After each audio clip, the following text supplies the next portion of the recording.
Hey everyone, how are you? We're back after I don't even know how long I've been gone, 5 days or something like that. I'm still not 100% better, as you guys can hear. Whatever this was, it hit me like a ton of bricks. Today's the first day that I've actually felt somewhat okay to even put on a show or even contemplate it. Before that, I was just like, there's no way I can do it. um, you would have just heard someone with no voice trying to speak to you for an hour. Um, I hope you're all doing well on this long weekend. It seems like a pretty crazy Memorial Day. I know a lot of people have been suffering through thunderstorms and tornadoes. There's been a whole heap throughout the plains and then Kentucky, Tennessee, Missouri, a whole different place, all different places out that way. I know Texas, there was a really bad one at night. So hopefully storm season is winding down. It's been a really crazy year. I think, what do they say here? SPC, Storm Prediction Center. There was 27 tornadoes yesterday. So that's a pretty good day for tornadoes. All right, let me load up a story and then we'll get going. Actually, where is it? Okay, this one. So I'll talk about this first, and then we'll go on to some other true crime. Hey guys, how are you? I'm here. I may not be 100%, but I'm here. Yeah, I appreciate all the nice messages in the community post, and people have emailed and stuff like that.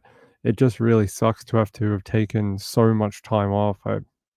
It really makes me angry. I don't like uh, screwing up the analytics for the channel and the algorithm. It's really annoying to have to start again. Hey Beth B, good to see you. Thank you for the kind words. Maria, DJ, Sherry runs late. Angela, how are you? This account says they were sick as well. Sorry to hear that you're sick as well. Thanks, Lynn D. Good to have you. DJ, thanks for your email. It's funny. Red like wine. Hey, how are you? Your cat threw up on your bed? Man, my cats do that sometimes too. It's really annoying. Hey, Nana Lana, Marilyn Landis. Who else have we got? Edget's here. I think Utah's here. Hey, how are you? And Catatonic, Amy 007. Hey, it's good to have you all. All right. The reason I brought up this is I'm trying to get an advanced copy of this book, actually. This book is about Lauren Spira, and we spoke about her. That's her case that hasn't been solved. This journalist, well, I'm guessing he's a journalist, some sort of person who writes about true crime. Uh, he wrote this book and he actually went to her town where she was, where she went missing from, but also to her family and did a lot of background into it. So I'm very interested to see what he's been able to dig up. Now, I read some early reviews of the book, and there's a snippet here too from chapter 3, which I won't read out because it's like 50 pages long. But I am very interested, and if you are too, this comes out, I think, at the end of this week. It's available for pre order. So I think it's on Amazon and a couple other places. So if you're interested in that case with her, not being solved, they haven't really put anyone to court against it. I don't think she's ever been found. Has she been found? I think. Look, my mind's all a bit. I've got so much cough syrup in my body right now. My memory's a little up and down, but we'll figure it out. Hold on. Hey, Beautiful Ashes, how are you? Thank you. I appreciate it. Yeah, so it should be a really good book. I know did we do a video on her about 3 months ago? Something like that. We did do a video on her. So, yeah, if you would like to read it, I think it would be a good pre order. I think it's only like $8 when I was checking out Amazon USA. I think it was about $8. And I was like, well, it's not bad for a brand new book. We'll see what it is. Although I did read some early reviews. Some people were less than impressed with the presented style of the book. They thought it would more be about Lauren and her kind of the case, more about like the background on her family. what they're doing to try get an ending to it, bring some justice, that type of thing.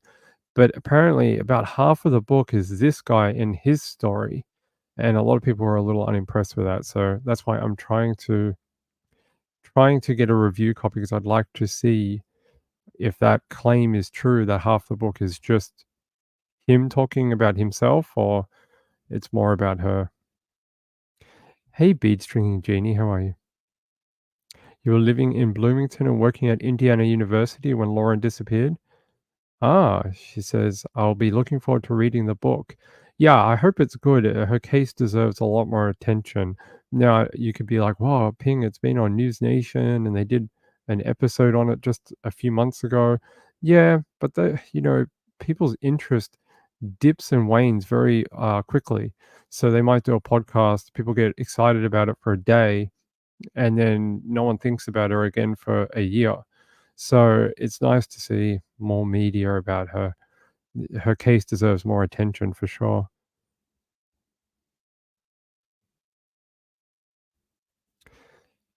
The Indiana Daily Student, they would have definitely published about it. Yeah, so we'll see. But I think I can show you a link to where you can, if this is something that you're into. Let me see if it's down the bottom here. Yeah, on sale from May 28th. So actually, wait, tomorrow. Yeah, tomorrow, you should be able to grab it, in the morning or maybe at midnight if you do Kindle or ebook, that type of thing. Let me see if I can bring up a Goodreads for you. Yeah, it says here the quoted cost $7.99, so it's pretty cheap. Here, there you go. So it says here it's about the Kindle is $7.99. I'm not sure how much the paperback is. But it has a 3.61 review of pre-ratings from people who got advanced copies of it. I don't know. Hey, any attention her case can get, that's good for me. Thanks, DJ. My brain's a little foggy. I was pretty sure that was the case, but then I second guessed myself, and I was like, "Wait, did they find her in her apartment?" And I was like, "No, no, that's a different girl." I was getting confused for a second. All right, let's go to some actual true crime. Now, there's been some interesting updates in two different cases. One, the Australians who were murdered in Mexico, and the second one was a story I brought you a while ago about a young man whose body was found, I think not far from he was traveling in a van, and then they found him not far away with a knife in his chest and his scalp taken off his head. And they were sort of like, "Oh, it's a self-inflicted, death." And I think the parents are sort of like, "Are you sure about that?" So they've been sort of looking into it more. I think it was Jackson Stacker? Yeah. Parents of music festival loving young man found in a Byron Bay field with a knife in his chest reveal new theory about his mysterious death. Yeah, so they're still trying to find out exactly what happened to him. They said he was found dead near Byron Bay in 2021. The festival goer had a 30-centimeter hunting knife in his chest when they found him. Police ruled his death was that S word, but parents disagree with the finding. They said the parents of a young festival goer who was found dead with a hunting knife in his chest and his scalp separated from his body have revealed a new theory behind his death. The body of Jackson Stacker, 26, was found under a tree 120 meters from the Sleepy Hollow rest stop, 25 minutes north of Byron Bay on August 25th, 2021, with an 18-centimeter hunting knife plunged into his chest. That is a big knife. They said even though his scalp and dreadlocks were found over 10 meters away, police treated the death as self inflicted. But they said in an interview with 60 Minutes on Sunday night, his grief stricken parents, Sandy and Ian, argue that conclusion doesn't make any sense and raise the possibility of something much more sinister. So they believe their son got involved with seedy characters in the drug scene in the involved with the celebrity town of Byron Bay, and there's probably a lot of dodgy people that are up there trying to tap into that money. They said nothing made sense. I spoke to him the last day he was alive and he was fine.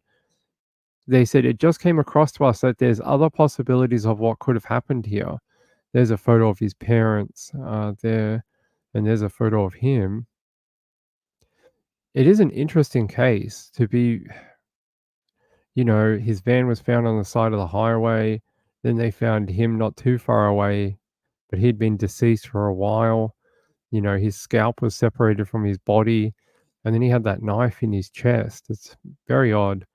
They said, "We think perhaps that he got involved with at this Buschdorf someone in the drug trade that had left some stuff in his van. Jackson left that Duff prematurely and left behind a few people that he transported there. Just the way his van was found, it was totally trashed, like it was like basically someone had been searching for something inside the vehicle." Ian and Sandy believe Jackson's ransacked van suggests evidence of foul play. They said everything was so violent, the van is not just messy, it was destroyed. They said it was if he was in a panic, he wouldn't like a confrontation, and I think he was running. The van was found at the Sleepy Hollow rest stop 120 meters from where Jackson's body was discovered. Jackson had traveled to Byron Bay in New South Wales from Melbourne, living out of a van and partying with friends. Sounds like a nice life if you can do it. They said in a message to Sandy, he said he was mingling with beautiful and intelligent people, but his parents suspect something changed in the final month of his life and he may have been murdered. I think he was feeling used by certain people that were borrowing his van. Friends told the program he had taken LSD and marijuana. That sounds pretty likely considering it's Byron Bay. They are pretty big into the weed and psychedelics in that region. They said one of his friends said they had heard different things. I've heard different things going on in Byron in the last few years where all the young people have been very afraid because they've been involved in something. They didn't realize what it was, and then they've been threatened or stuff like that. So I know it can happen in that area as well. Here's a photo of his van that he was traveling around in. It's just a old school type of panel van type thing. Hey, insightful one. How are you? Yeah, it's a very strange situation. Here's a photo of him and his mum. It does, if he did do it to himself, how would he? How would he scalp himself and then stick a knife into his chest? Or if the scalping happened post mortem, was it done via animal? Like, was it? It's a little odd. They said Sandy and Ian believe Jackson may have run away from a confrontation, and that is why he ended up in the paddock. Jackson's phone was never found in the initial investigation, but in a remarkable moment, 60 Minutes revealed its producer stumbled across a phone at the scene, within eyesight of where Jackson's body was found, during their own investigation into the story. They said it's not known whom the phone belongs. Jackson had a Samsung phone, his parents said, and a week after he died, it rebooted 200 kilometers south near Grafton. They said for the next 4 days, it connected with various cell towers before returning to the Byron Bay area, where it stopped pinging around August 2nd. In their investigation, police found Jackson was suffering mood swings and displayed erratic behavior. Well, that could be from the taking of psychedelics and coming up and down. I mean, that could just be a normal progression. They say here Jackson also smoked marijuana and took LSD. Yep, which affected the young man emotionally. I think that affects most people emotionally when they take drugs. I don't think that would necessarily, you know, I don't know if that would definitely make him do that.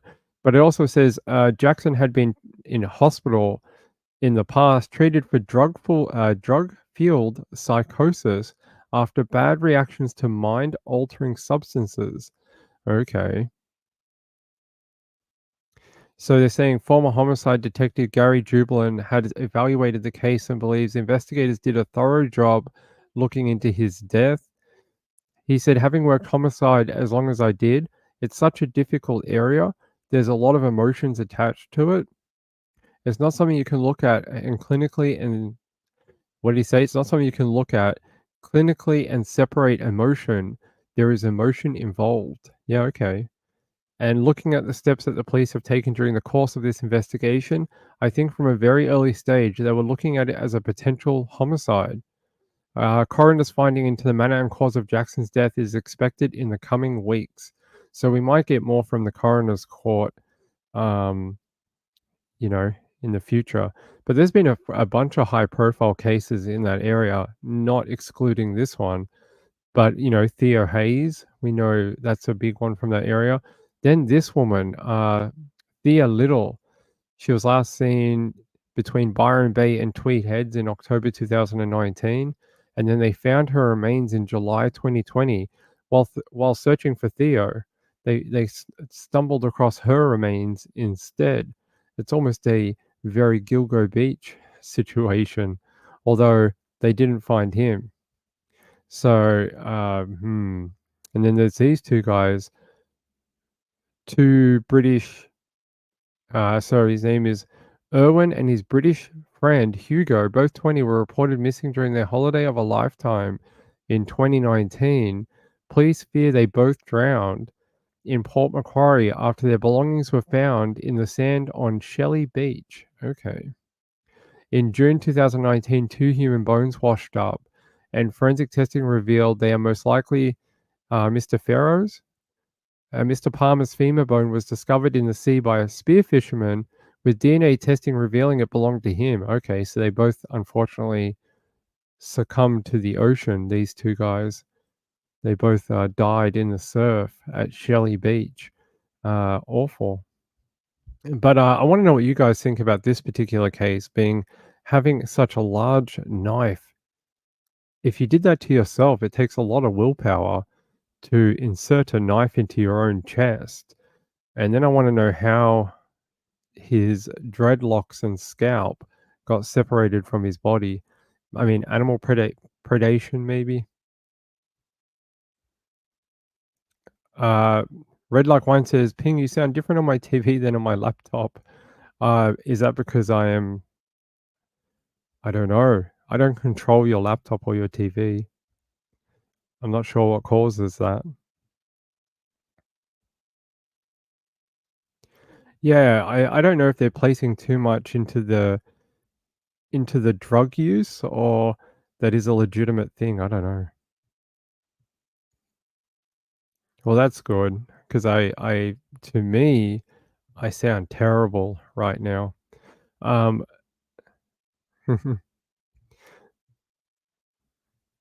yeah, I just whatever happened to him, it's a very sad injury.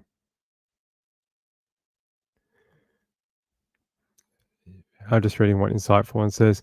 Yeah, I just want to know how that would happen. Like, would a scavenger animal be able to remove his hair, trying to pull him, or like to you know, do that awful stuff with his body?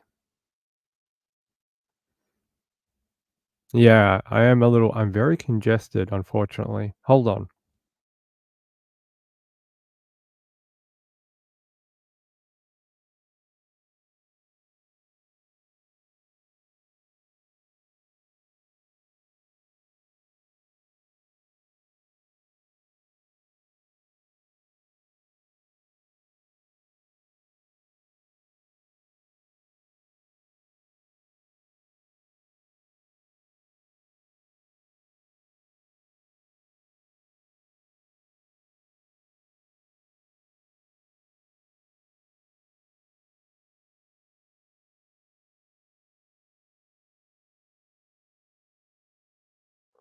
All right, let's see if this is a little bit better.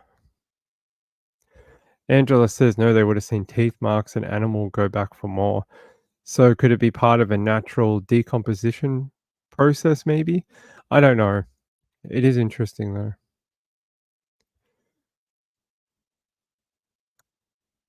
Yeah, that's right. If you had no hair, hairdressers would have nowhere to work.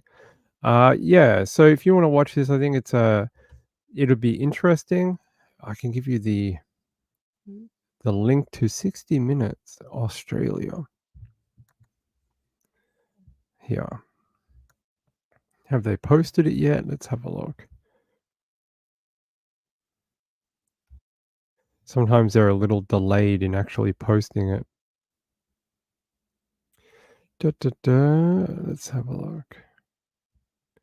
Okay, it looks like they haven't posted it as of yet. Probably soon, I'd say, but here's the sneak peek video they posted. I'll put it in the chat. For some reason, 60 Minutes tends to be very delayed in putting up the latest episode. Okay, shall we move on? I found that very interesting. All right. By the way, we've got a whole bunch of new stuff on the Lynn trial as well, but it is really technically detailed, and I want to do it tomorrow when I'm feeling maybe a little bit better. So,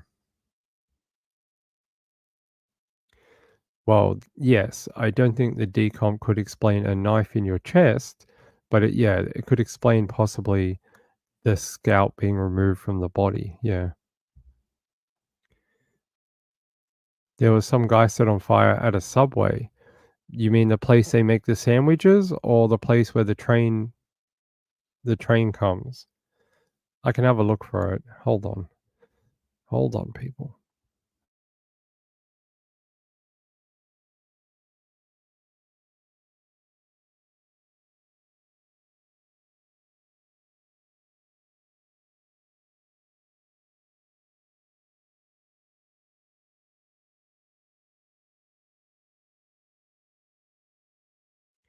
Yeah, apparently in New York City,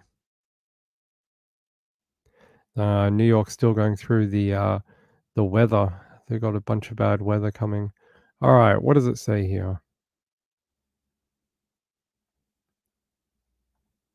Underground. Police say a 23-year-old man was set on fire at a Manhattan subway platform. CBS News' Elijah Westbrook live outside the Houston Street station in Hudson Square. Elijah? Well, Chris and Cindy, I can tell you the suspect is facing multiple charges at this time, including attempted assault, arson, and reckless endangerment. He is currently behind bars waiting to be arraigned. Now, the alleged attack happened underground here at the Houston Street station on the platform to the number 1 train. The suspect, who police say is Niall Taylor, is accused of throwing a flammable liquid on the victim for no reason before taking off Saturday afternoon. Officers were called here and found the victim, 23-year-old Patrit Aliha, with his shirt off and burns to his body. Now, the 49-year-old suspect was caught near the Holland Tunnel moments later. The NYPD says this isn't the first time he's done something like this. In fact, detectives say back in February, he threw a lit container of flammable liquid at a group of people standing on the southbound 1 train platform at the West 28th Street station. No one was hurt in that incident. The victim is expected to be okay pertaining to the incident here at Houston Street. That is where we are reporting live from this morning. I'm Elijah Westbrook. Yeah, Red Like Wine says, why can't we get through a holiday without something crazy happening? Um, I feel like people just, it must have been a full moon. It's probably long weekend plus full moon equals more crazy than normal. Sorry, I was about to cough really bad. I can't laugh apparently. I'm not allowed to laugh. Um, yeah, on Saturday, sorry about that. Yeah, I didn't see it either. I was concentrating on the storms over the weekend. I was watching the system go through. But actually, one of the things, what? Oh my God. Sorry, I'm going to show you this in a second. This is very interesting. People were complaining about this. I'll show you.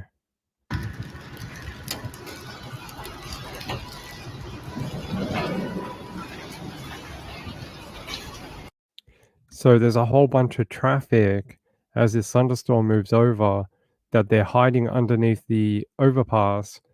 I don't know if there's a tornado warning or they're just concerned about the hail.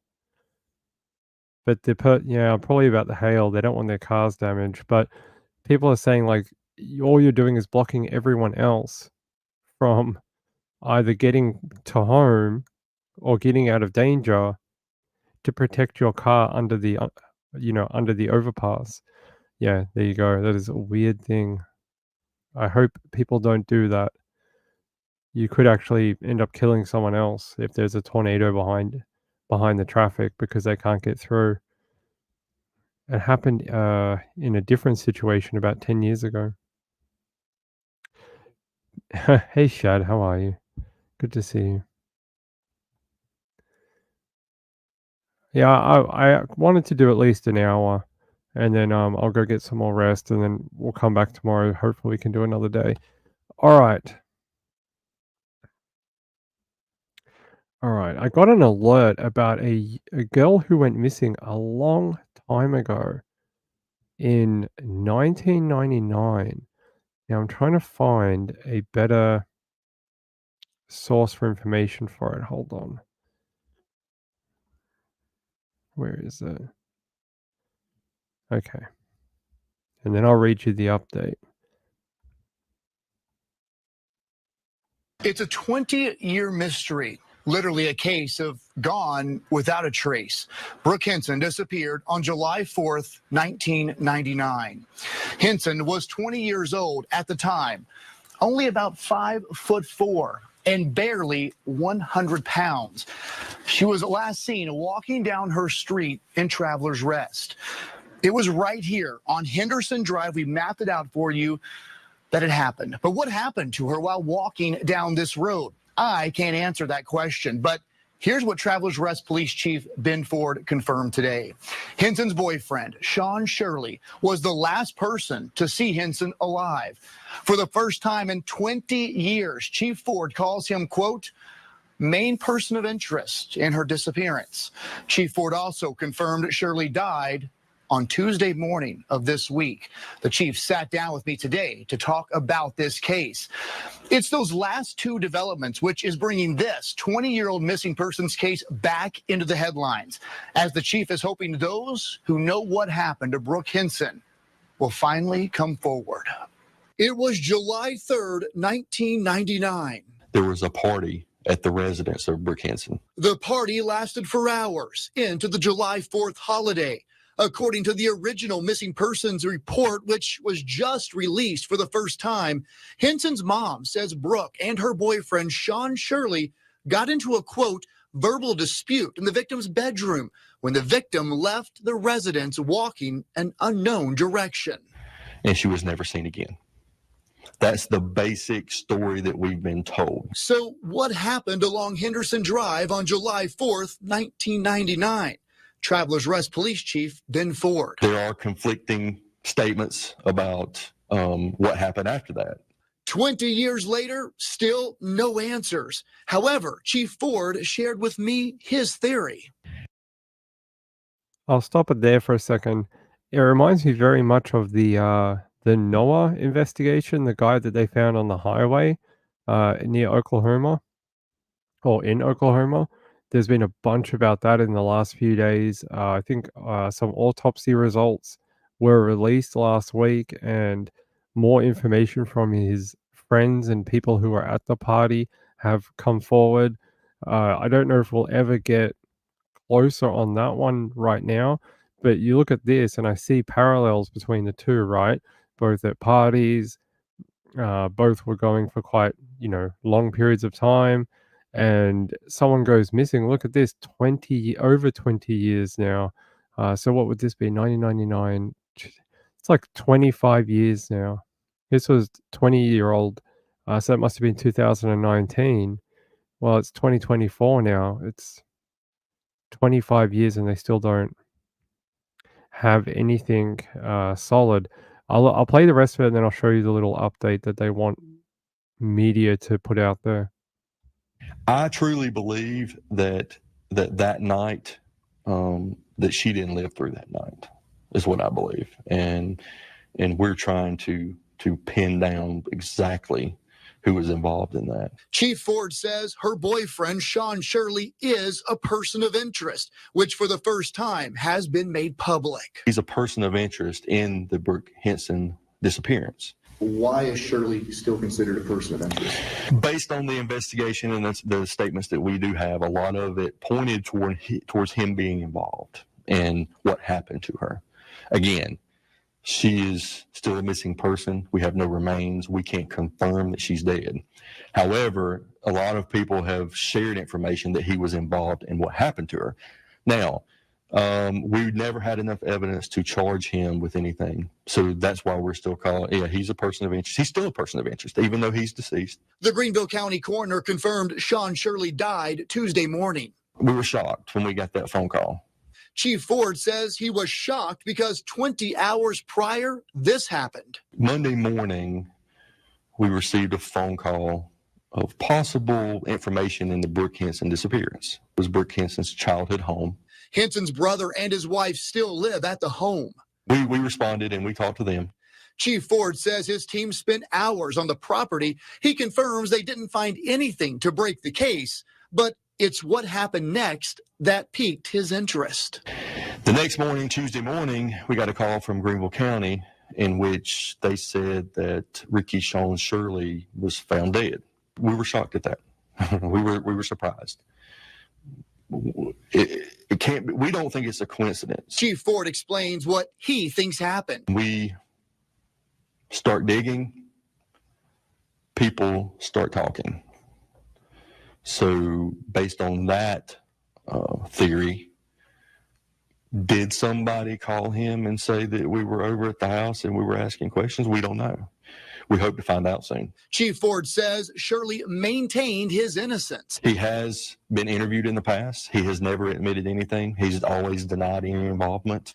Chief Ford says while Shirley's death is tragic for his family and while he feels terrible for them during their time of grief, his job is to find out what happened to Brooke Henson.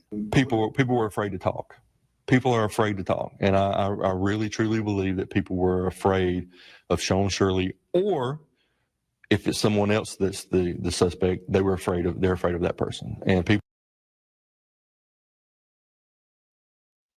All right, I'll stop it there. The rest of it is just platitudes about their investigation and stuff like that. I just see parallels between that and the Noah investigation. I hope that people hear what the cops said. Don't be afraid to talk to them. In this one, they had a lot of people that clammed up very early on in the investigation, and it stopped a lot of progress that they could have made because no one wanted to talk. I hope they have more luck in the Noah one. I'll show you the little update. If that was 2019, the 20th anniversary, then this, 25 years. All right, here. Police asked for help in 25-year-old cold case in the upstate.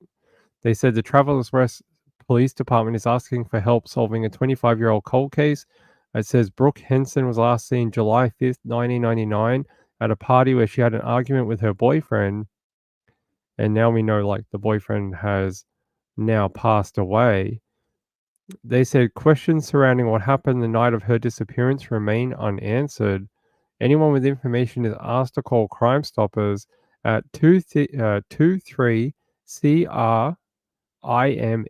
So I don't know how you dial that, but I'm sure if you live locally, you would probably know. I'll put it on screen. 25 years, the family still doesn't really know what happened to her. I think that is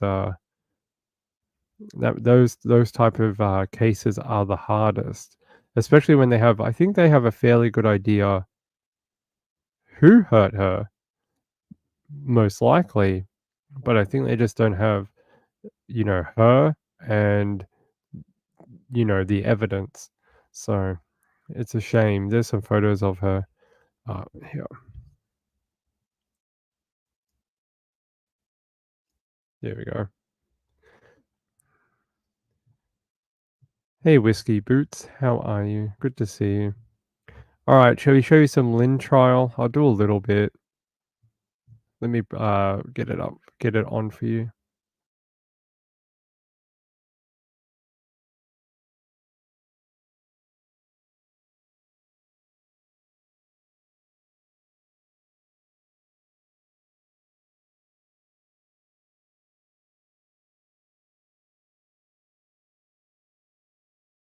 All right, hopefully this will play. Yeah, it's not going to. Thanks for that. There we go.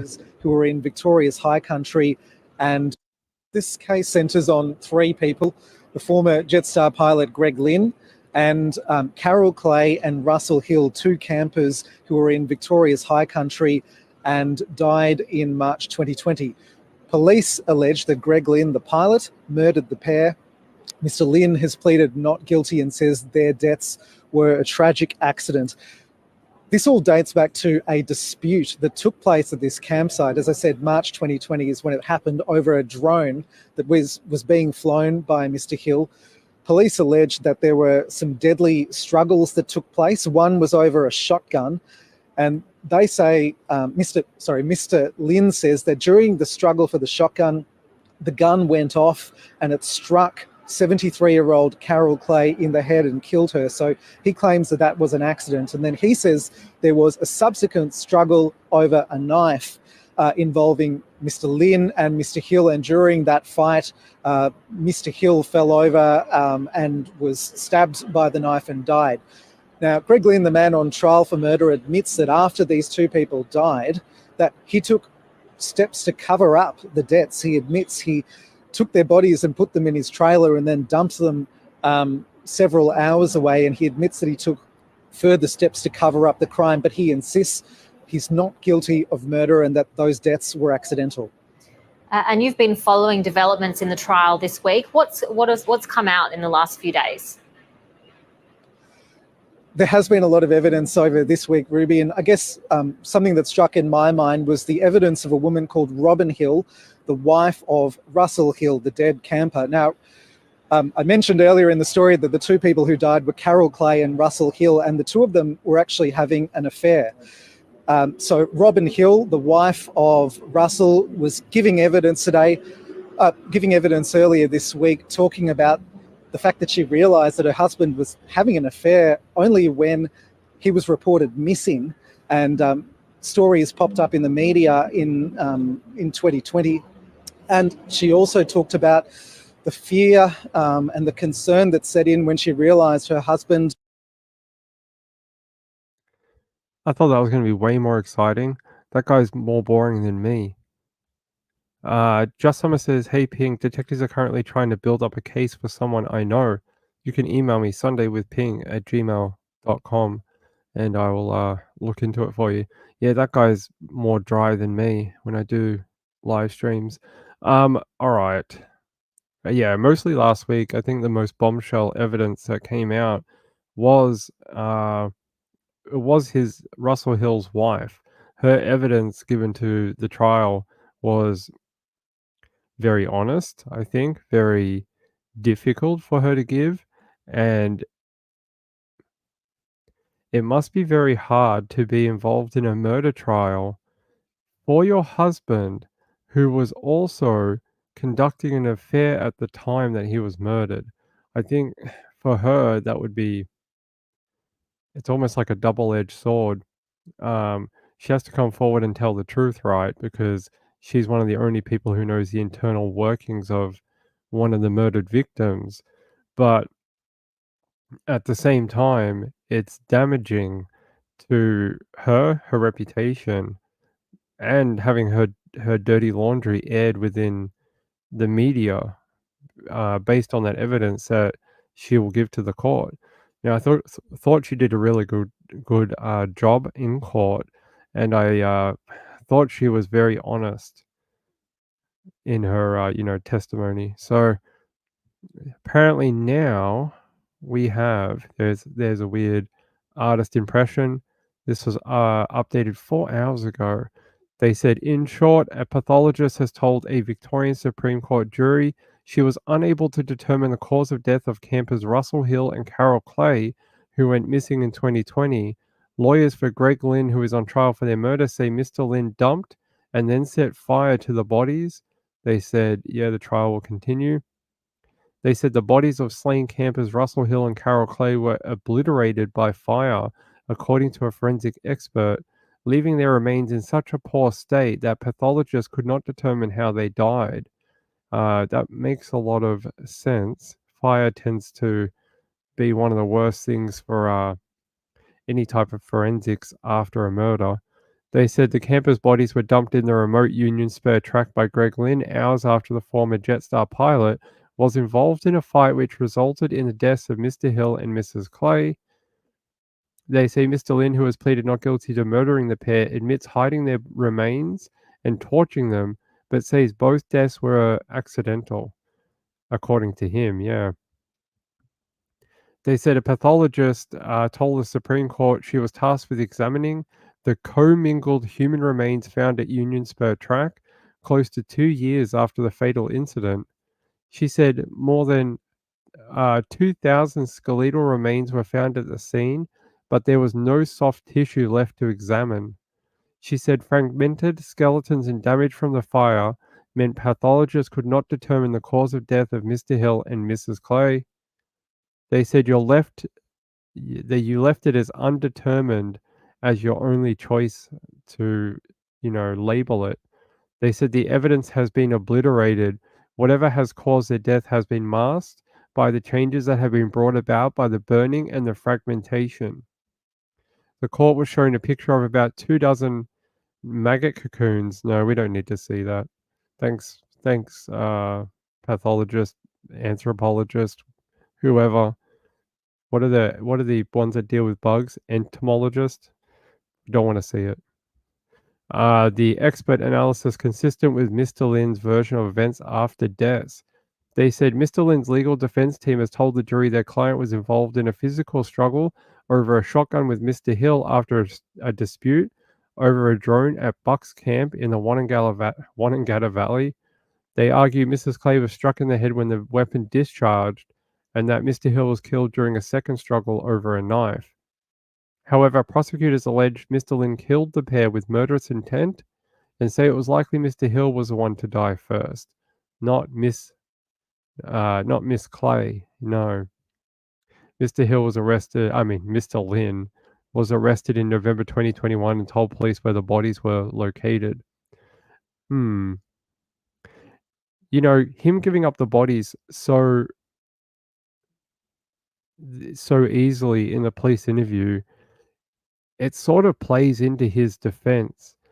His defense is that it was an accident and he covered it up because he freaked out, right? The fact that as soon as he was arrested, he just went, the bodies are over there. I mean, not saying he's innocent. I'm just saying I can't give you an opinion. I'm just saying it does help his defense because it shows like he was very, cooperative with the police. He showed them where the bodies were. It's an interesting point in this. Mr. Danier is missing. He'll be around. He never comes in on a Sunday. I don't know. Maybe he's at the dog track, betting on the dogs or something. Makes him look guilty.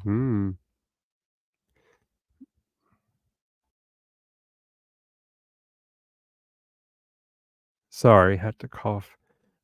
Hey Kathy, how are you? Amy says, yep, he was very boring, that guy.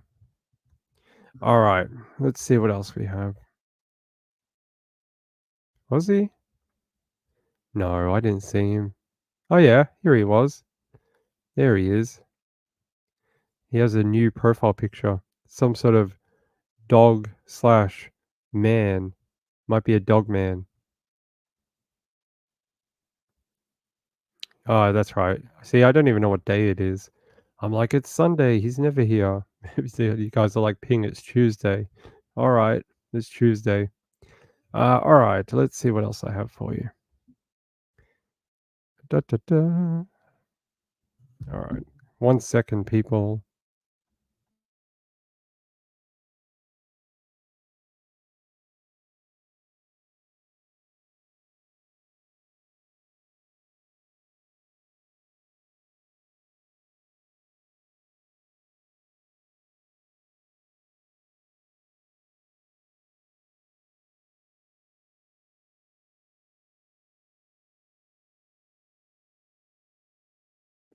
All right. Yes, it's definitely one day of the week. What one? I don't know. I'll figure it out.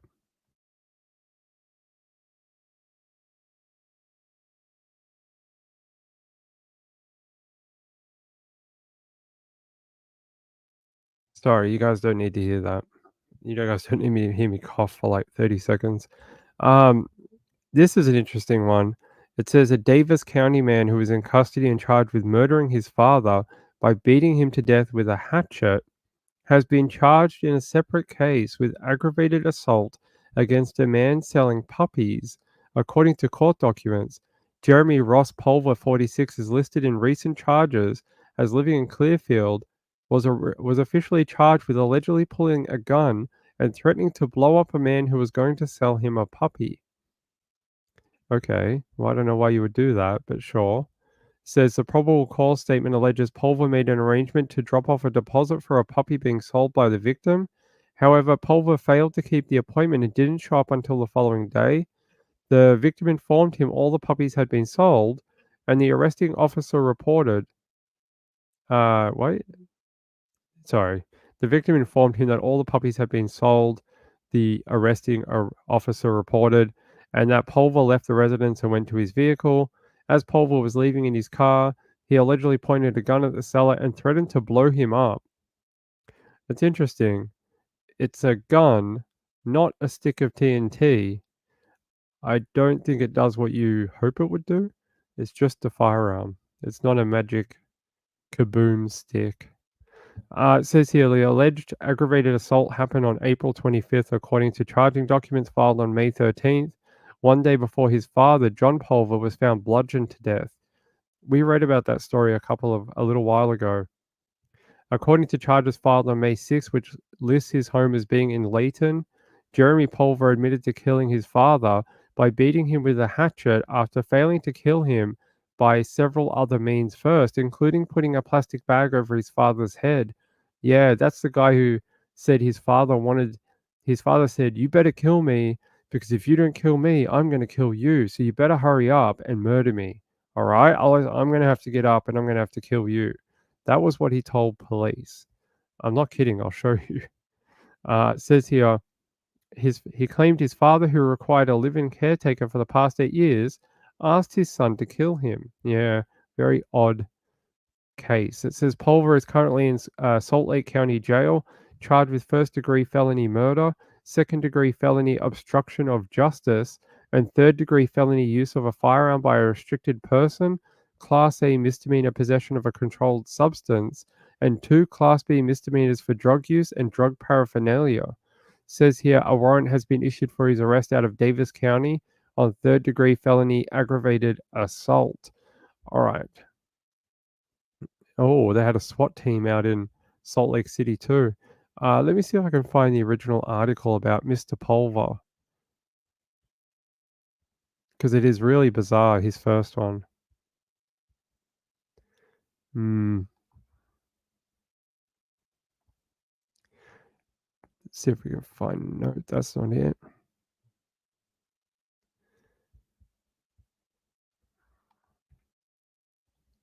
Maybe KSL TV will have it.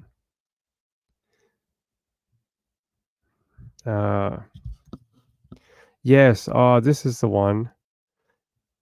It says Pulver told the witness that he beat his father to death and filled his mouth with baking soda to ensure that he was dead after. And that I remember we said that later in the statement, he says he learned from somewhere that's how you tell a person is dead. You pour baking soda in their mouth. Sure. I think we have all learned that baking soda is used to determine death. It says here, Pulver in the interview told police he had been staying with his father since Wednesday, and his father expressed a desire to die because of his elderly condition. Yes, I know people with their elderly condition often want to die. Says here, Jeremy Pulver worked up the confidence to kill his father, according to the affidavit, and went to the bedroom where John Pulver was sleeping early Friday to kill him. Pulver told police he tried to smother his father with a rag and suffocate him with a plastic bag, but the man fought back harder than Pulver ever thought he would expected? Yes, when you try to kill someone, they often try and fight back.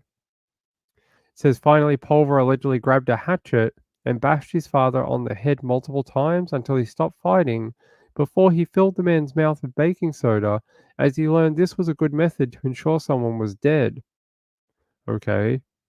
The affidavit says police noted that the crime scene was consistent with statements made by Pulver and that he told investigators where the alleged murder weapons were. According to the affidavit, Clearfield police are currently looking into the incident from Thursday when Pulver pointed a firearm at another member of the public. Well, that's the one I just read to you. That's the puppy seller. The guy that was trying to sell him a dog.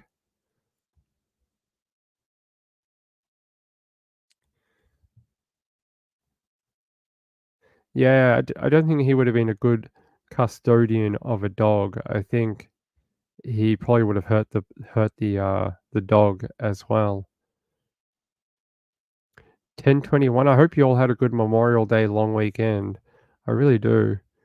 It would have been nice to have a 3-day weekend, but you guys are not too far away from July 4. It's about a month away, so you're going to have another big celebration in about 5-6 weeks time, and you guys will be able to party again for July 4th long weekend. All right. So yeah, that's one of the weirdest cases I've read this year about this guy saying that he filled his mouth with baking soda, and then he said his father wanted him to kill him, but then he says his father fought back harder than he ever imagined. Yeah, I mean, if he wanted you to kill him, why would he fight back? Sounds like you're just talking rubbish. Hey, Marilyn Landis, how are you? 10:21. I think for some people it's about 11:30 right now. It's pretty late, actually.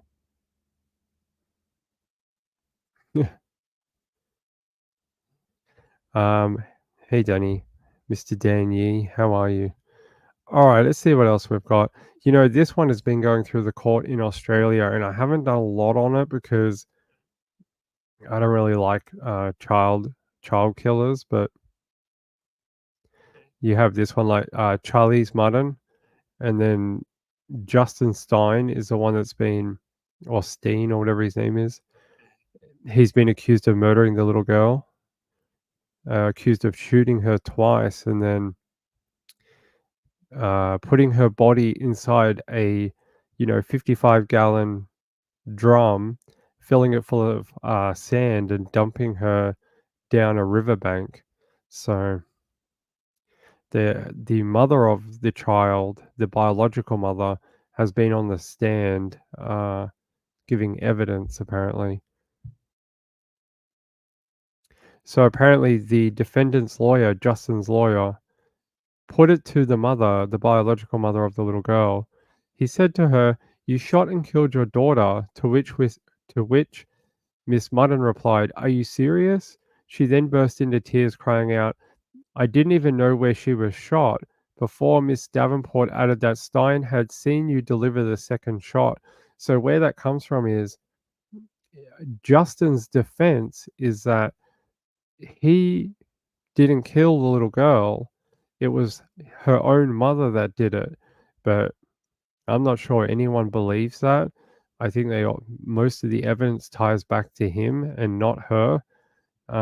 Yeah. So his whole defense was it wasn't him, it was the mother, and that he only witnessed the mother kill the child, and then he covered it up because of because he was an accessory to it. So he drove around with her dead body in the back of his truck for 8 hours, and then dumped her body on the riverbank. So it's a bit of a strange trial. I don't know how he's going to prove that in court, but let me see if I can find you a roundup for it.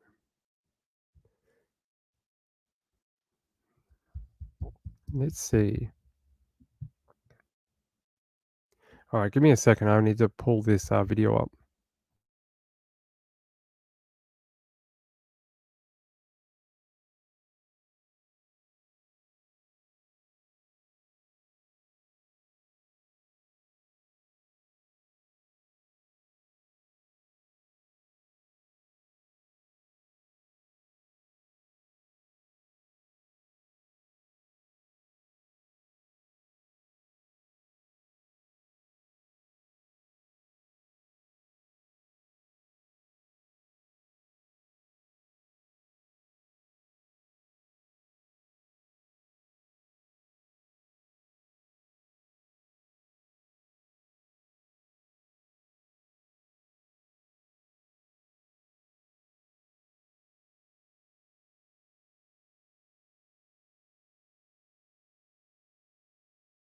Martin, whose body was dumped in a barrel north of Sydney, has revealed she had sex with the accused killer hours before the murder. Callista Martin has taken to the stand at the trial of her former partner, Justin Stein. Heartbroken and traumatised by the death of her 9-year-old daughter, Charlize, Callista Mutton told the court about her once intimate relationship with the alleged killer, a relationship with Justin Stein that began in jail, writing letters in custody. She told how the pair stole firearms from a Blue Mountains property in 2021 before he showed her how to discharge them, and in the hours leading up to Charlize's death, how they'd taken the drug ice and had sex. Crown prosecutors homed in on January 12, 2022, when police say Stein shot Charlize and hid her body in a barrel. I said we should go to the police. He said no. She told the court Stein came up with an elaborate kidnapping story to explain her daughter's disappearance. He said he was going to war if goes down and people get hurt, and probably try to get rid of some evidence. 6 days later, she was told by police they'd found her daughter's body at Stein's parents' Mount Wilson property. Callista Mutton gave most of today's gruelling evidence through tears, and prosecutors still have plenty more questions. She'll be on the stand all week. Stein is expected to accuse her of killing her daughter, not him. Tom Saker, 7 News.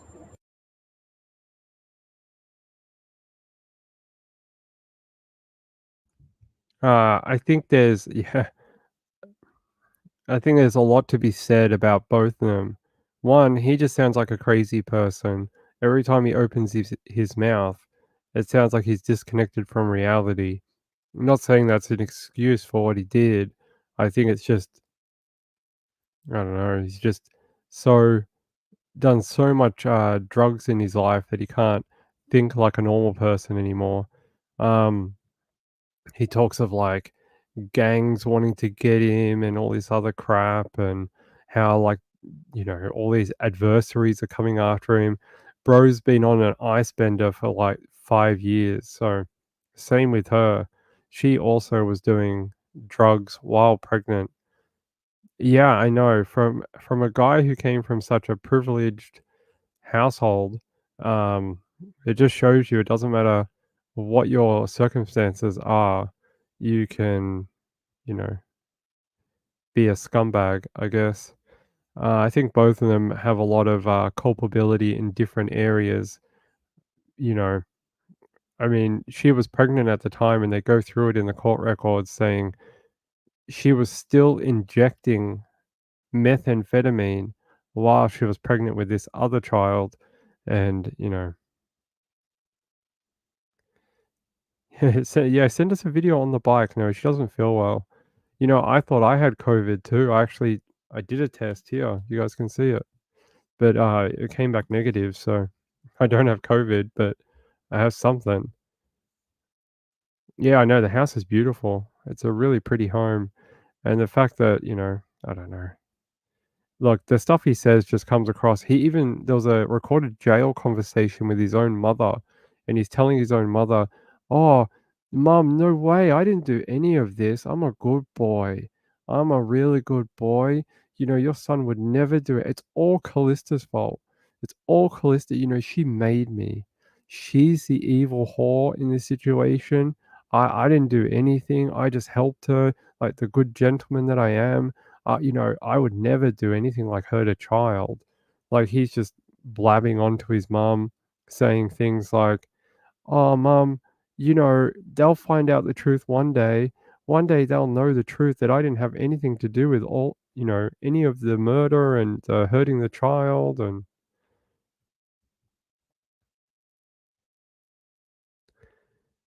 most likely gas meets fire. Yeah. Yep. I think two people who had a lot of challenges in life, a lot from their own doing, probably should never have come across each other at all.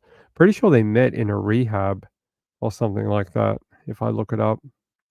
Like I said, my memory's a bit foggy because of all the cold and flu meds, but I'm pretty sure they met in a rehab or something like that. See, it says here, The dramatic moment came after more than an hour of evidence in which Miss Mutton admitted taking methamphetamine even when her daughter came to visit. Miss Mutton was being cross-examined on day 12 of Stein's trial, who was charged with Charlize's murder on January 2020.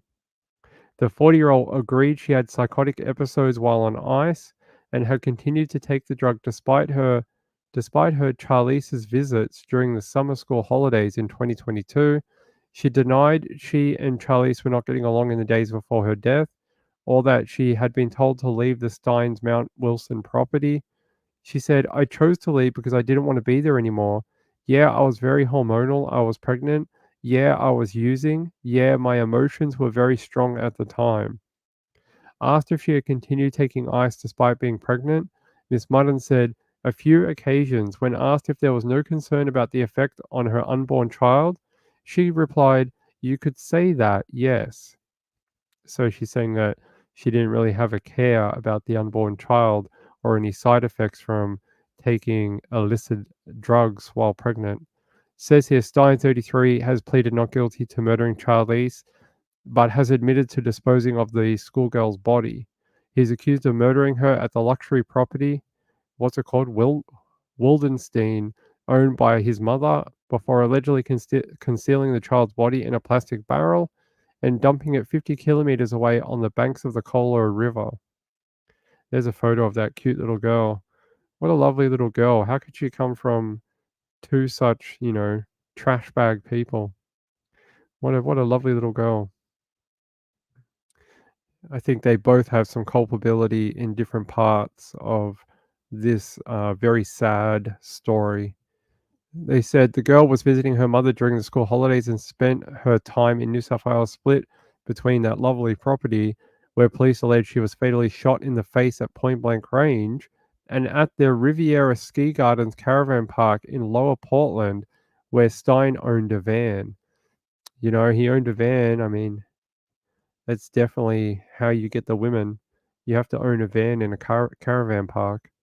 Says here, under cross-examination, Miss Mutton denied at the time, just before Charlize's alleged murder, that Stein had told her the relationship was over when the schoolgirl returned to the custody of her grandparents in Queensland. On Monday, the trial heard how Miss Mutton injected meth and had sex with Stein in a Sydney park just hours after he allegedly shot Charlize dead at Mount Wilson in the Blue Mountains. So she knew her child was missing, still injected the methamphetamine, and had sex with the person who potentially and allegedly, with the powers of the jury, possibly killed her daughter. Says here, Crown Prosecutor Ken McKay, SC, said Stein was the last person to see Charlize and had the opportunity to kill her between 7:16 p.m. on January 11th and 10:06 a.m. on January 12th. Miss Mutton told the jury on Monday she wanted to go to police once she realized things weren't adding up, but Stein told her not to, as his ex-affiliates would kill her. What, like ninjas, or like what kind of ex-affiliates? Bikies? I don't know. Says before this, Stein had claimed Charlize had been left with an auctioneer lady who had come to the house on January 12 and offered to look after the sick girl. So he makes up a story about a realtor coming to the home, never met her before, doesn't know the little girl, and is like, "Sure, you can just look after the sick little girl." Okay, that makes total perfect sense. As long as you've injected methamphetamine first. You do that, then that makes sense, and it's all good. Says here, the jury heard Miss Mutton had called local hospitals that night to check whether she had been admitted, but couldn't find her. Miss Mutton said she was trying to be rational about where Charlize was and assumed the auctioneer had taken her daughter, who had been ill and vomiting, home to care for her. Talk about believing what you want to believe to make yourself feel better. I don't think any other person in the world would believe that, right? Oh yeah, sure, some random realtor. Oh, you're not seeing it? Well, you can just assume that it's my fault because I'm a bit slow today. It doesn't matter. You guys wouldn't be seeing much anyway. See, you just see his ugly face. There you go. There's Mr. Justin Stein, whatever his name is. It says overnight the jury heard Miss Martin look through her parents' phone, where she found messages which she believed were evidence of him cheat. Oh, she looked through her partner's phone, not her parents. Her partner's phone, where she found messages which she believed were evidence of him cheating. In the early hours of January 13th, Miss Martin took her parents' car to a nearby campground, where she sent multiple messages to friends saying her daughter was gone. At this point, Miss Martin told the jury things weren't adding up, and when she returned to the property, Stein grabbed her and pushed her to the ground and started kicking her. Miss Martin told the jury, "I remember just yelling, just to stop because I want my daughter." He said, "You're going to get in trouble for this." He said, "Do you think I've got anything to do with this for your daughter?" Miss Martin told the court Stein then took a phone call from his mother, who told him the auctioneer lady is not the auctioneer lady, and that he thought his ex affiliates had kidnapped her. What? It sounds like just crazy talk. It does. It sounds like crazy talk. It says here, Miss Martin told the court Stein then took a phone call from his mother, who told him the auctioneer lady is not the auctioneer lady. It's like a movie. It's like a movie with Liam Nelson and Taken, and he's the main character, and his daughter was kidnapped by people who want to put her into sex slavery in Middle Eastern Europe for auction. It's just that's what it seems like. It seems like main player, syndrome. It says here, she said she wanted to call the police, and Stein had said no. He said, "You ring the police and they will kill her." Who? What, the auctioneer lady you left her with? Before taking a moment to wipe her tears, the mother told the court she was still affected by methamphetamine she was injected the previous day. She told the court it numbs her from reality. "Maybe if I hadn't been on drugs, I might have put the pieces together." The trial continues before the court. Yeah, there's a lot of random stuff from this. Liam would find the child? Yes, Liam would. It's a very odd case, and his storytelling and allegations don't help.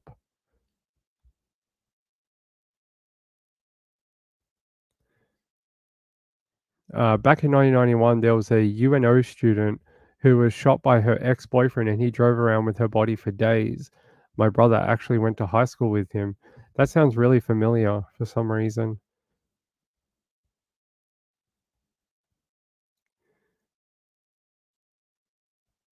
No, he shouldn't have been. Should have had a life at least. Right. I agree. All right. Hold on.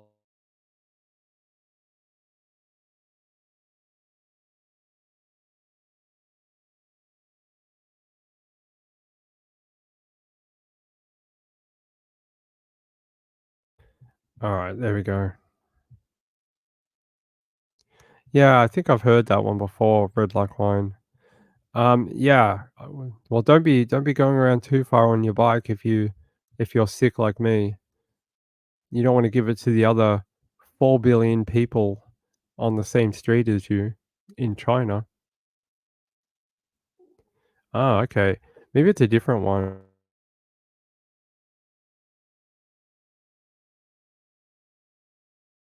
There was another case I remember about a boyfriend killing the girl and then keeping her in the vehicle and driving around for hours, but I can't remember who it was. All right, let's keep going. One more story, and then I'm going to get out of here for the night. My patience for doing a live show is rapidly running out. Normally, I can do it for much longer, but not tonight. This is interesting. Apparently, we do have a little bit of an update about Rex Human since last time I was here. So the search concluded late last week. We know that. So News 14 reports that. Hold on, let me get to News 14.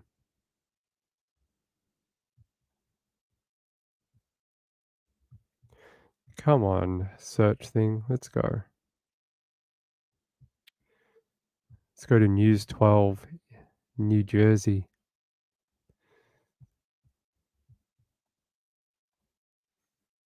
Well, the search at alleged Gilgo Beach killer Rex Heuermann's home is now over. That's according to the attorney representing Heuermann's estranged wife, Asa Ellerup. Robert Macedonio tells us that he accompanied a family member back inside the home this afternoon. He tells us it appears the 6-day search focused on the basement. As we've reported, investigators returned to the Massapequa Park home this past Monday. A large object underneath a tarp, household items, and electronics were removed. The first search warrant was executed inside the home for about 2 weeks last July. The Suffolk DA has not commented on what prompted the second search.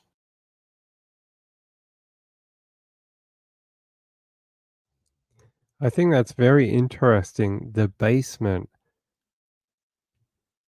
Because didn't they already look there last time? Isn't that where that vault is that they found with all the weapons? It's in the basement, right? I wonder what they thought they might have missed from, because they were there for 2 weeks last time. They should know every nook and cranny of that place after being there for close to 14 days last time. And now almost a week this time. It's a long period of time to be, you know, in the one property. I wonder what is in that basement.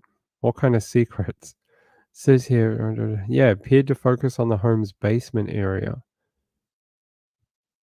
Let me see if I can find anything else about it. They're staying very tight-lipped about it. I haven't seen a lot. Yeah, let's see. 10 hours ago. Gilgo Beach cops search suspect Rex Heuermann's basement for clues in grisly murder investigation. Good work, Daily Mail, for, you know, using words that are just there to excite people. Says attorney Robert Macedonio told Daily Mail it appears the primary focus was the basement and any evidence they were looking to retrieve was there. Okay. The rest of the house seems intact compared to last summer when investigators swooped in during the initial raid, leaving the home in shambles. They said it appeared everything was put back. I think this time they took great detail not to create the firestorm that was created last time. It is wholeheartedly appreciated by me and the family. This is interesting.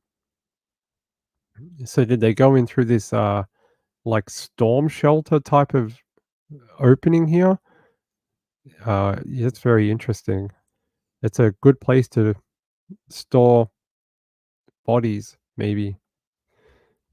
Here we go, Mr. Rex Heuermann. Wow, they really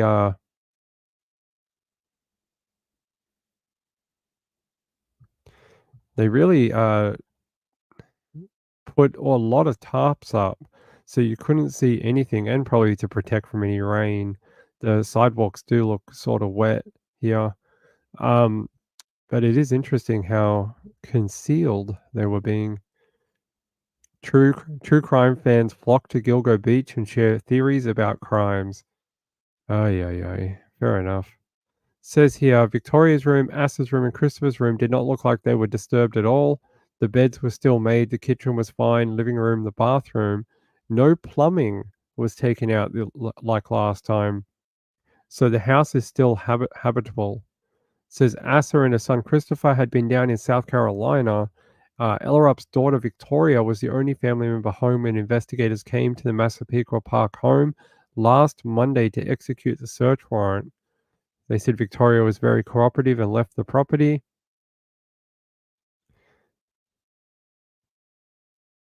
It says here on Wednesday she surfaced to pick up her cat that was parked down the block. So what was the cat doing since Monday? Were investigators feeding the poor thing? I mean, 3 days is a long time to not feed the animal. I mean, if I don't feed my cats for like half a day, they start biting me. They're like, Dad, Dad, Dad, food. Dad, you've missed meal time. Come on. So I think 3 days is a long time to not be able to access or feed the cat. Yeah, maybe they took the entire gun safe. You know, you had that big gun safe or chamber. Maybe they just took the entire thing out. They just removed it for more forensic testing. I don't know. What is this? They said the beds were made, the bathroom, the living room. Yeah, they're okay. The fish are still in the bowl. The fish were there for a week. The fish are alive. Someone must have fed them during the week. Like I said, there was greater detail taken this time not to have that same image. So it sounds like someone was feeding the pets during the search warrant. That's interesting. So yeah, I'm guessing someone fed the kitten or the cat for a few days until she picked it up. Well, it's nice to see them take some you know, some care in the home where family members are living.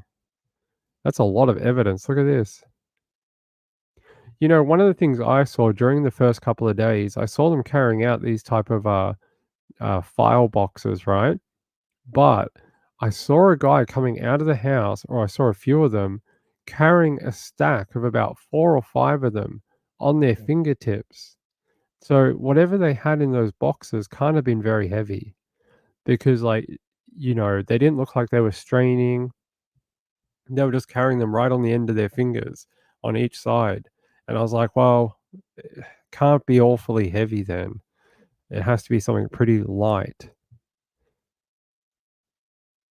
Yeah, let's have a look. Yeah, that's about it. So we learnt basement and a giant object that was taken out. There you go. There's that photo of the back area. It's you know, for an architect, right? You would think they would they would have put more money into this property and taken care of it a bit more, right? Like it looks so run down from the outside.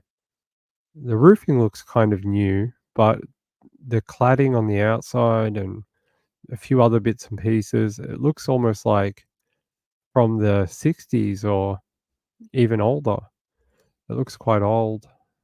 And I'm not making fun of them. I just find it interesting that someone who works in housing and, you know, architecture wouldn't want their home to be an example of their work, right?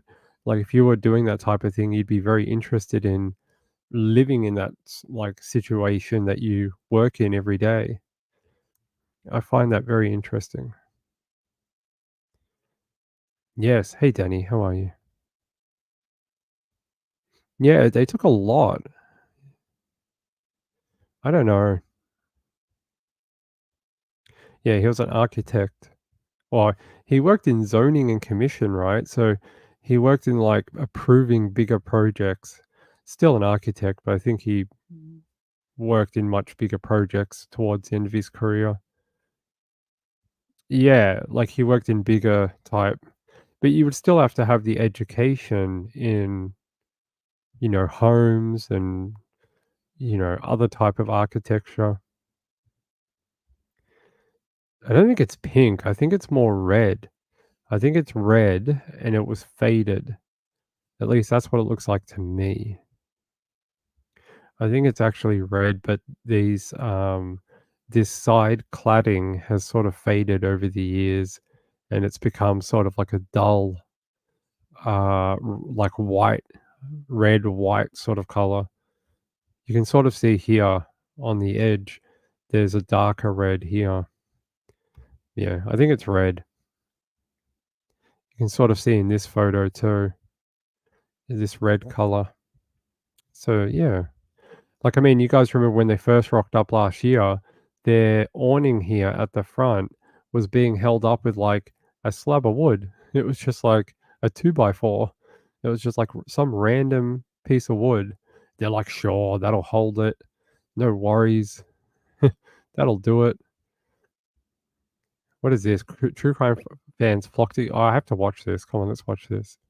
I feel like it has to be something of significance, that they would come back to a crime scene that's basically closed and, compromised. The family lived in there for these 10 months. So basically, for them to present like new evidence, like what could it possibly be? They got to be looking into like DNA or like, bone fragments or something. I know the FBI is involved, and I know he's possibly tied into other crimes outside of New York. So maybe there's a deal that they're talking to him, and he's opening up and saying there's something here that they could use. So I drove here from thinking it was going to be like a no-brainer drive. So like almost 3.5 hours. The only reason I'm here is because he reminded me so much of sacrificial things that he's doing to them as they are to the children. And I'm very interested in knowing if he used his plumbing, the waterways, the refrigerator. Like there's things that are used and built within houses that have pieces that where are he could have. They're all the same.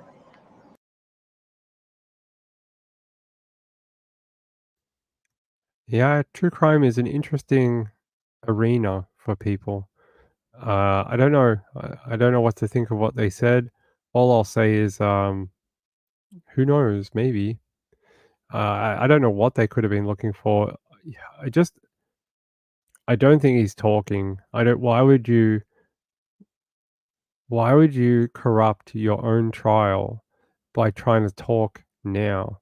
I think that would be, unless they offered you the sweetheart deal of a lifetime, but then you're going to piss off about 4 different families that are connected to, if not more, on this particular case. I mean, shouldn't talk. I mean, but I'm not his lawyer. But he would have to be offered a really good deal to be able to start giving up evidence at this point.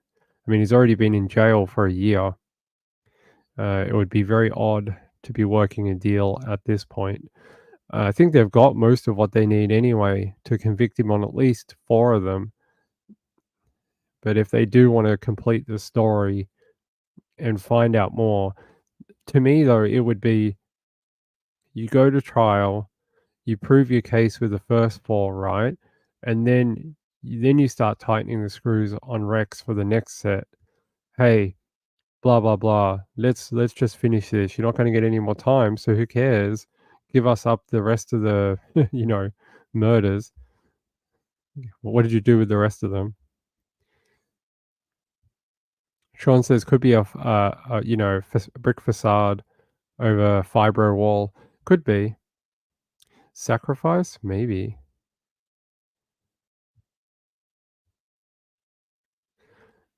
It was a few different things that led to him. They connected cell phone records, witness interviews, and the DNA was sort of almost the final step in it. They used the DNA to corroborate their other evidence, to tie it all together, to give them multiple points of failure, almost like redundancy in their affidavit for an arrest, because they didn't. I think they didn't want to go in with a single point that could be somehow, thrown out or discounted. So you have a few different ways you can connect him, but the cell phone evidence is very interesting. It's his search terms on his mobile, the different cell phones that turned on and off at different times, ones belonging to victims, the ones belonging to him.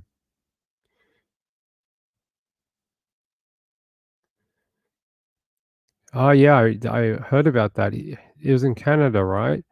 And the people were really pissed off that the government paid him to. No, is that a different one?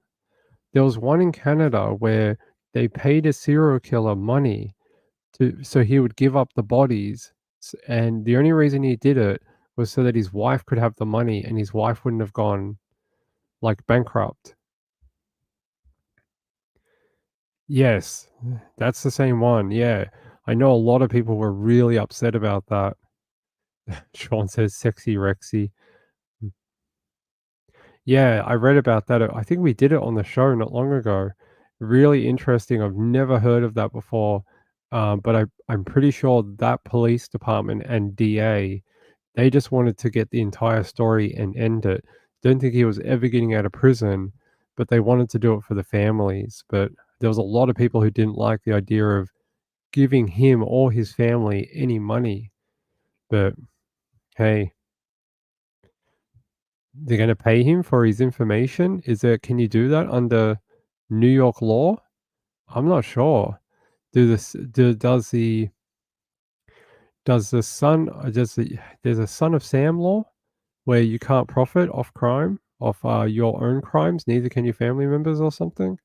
I don't know too much about it, but I don't know if that applies to Rex or not. I would have to look it up. Let's have a look. Clifford Olson. Hold on.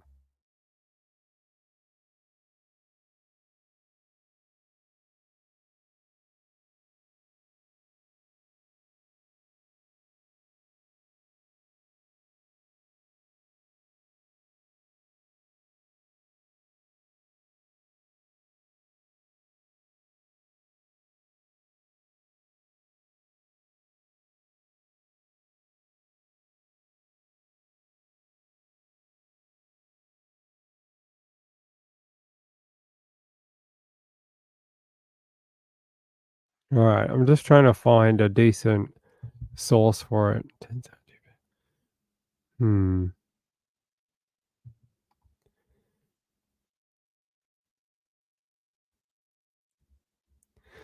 I can't find a decent thing for it, but here they said he reached a controversial deal with authorities, agreeing to confess to 11 murders and show the RCMP the location of the bodies of those not yet recovered. In return, authorities agreed that $10,000 for each victim was paid into a trust for his wife Joan and then infant son Clifford III. So that is very interesting.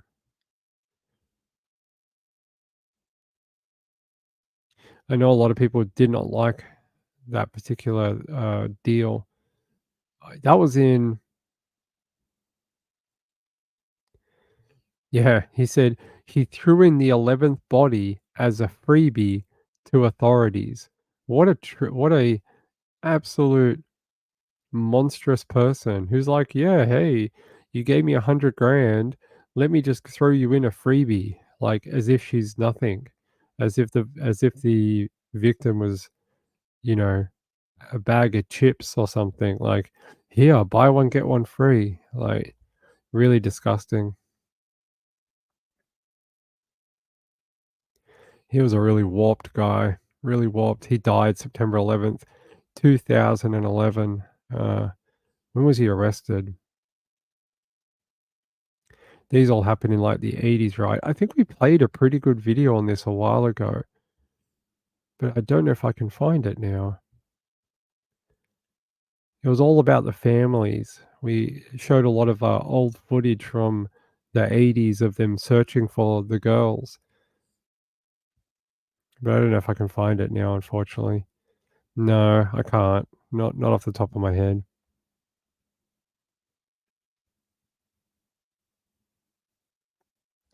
That's pretty scary. I don't know. We'll find out. We'll find out. Yeah, Sean. I hope all your tests went well. I don't know what he's talking about, but sure. Maybe. I don't know. I guess if a newspaper or media organization, they'll probably go to court at some point soon to try and freedom of information or work with the courts to try and get a copy of the search warrant.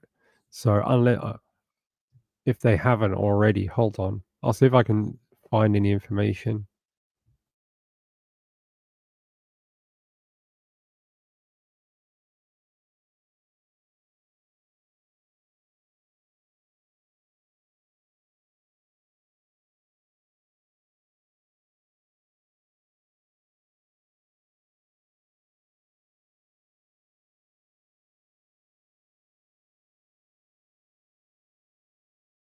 It doesn't look like yet. I don't see anything. I don't see a latest update.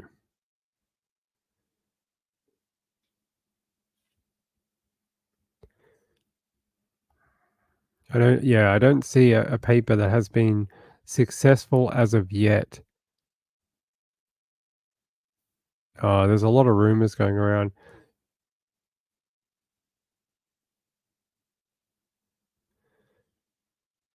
There's a rumor under about 12 hours ago that Rex Heuermann had tried to take his life in prison.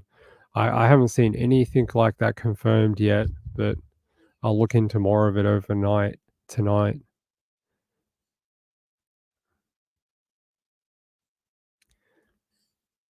From Chemist Warehouse or from the hospital? Because they both do that.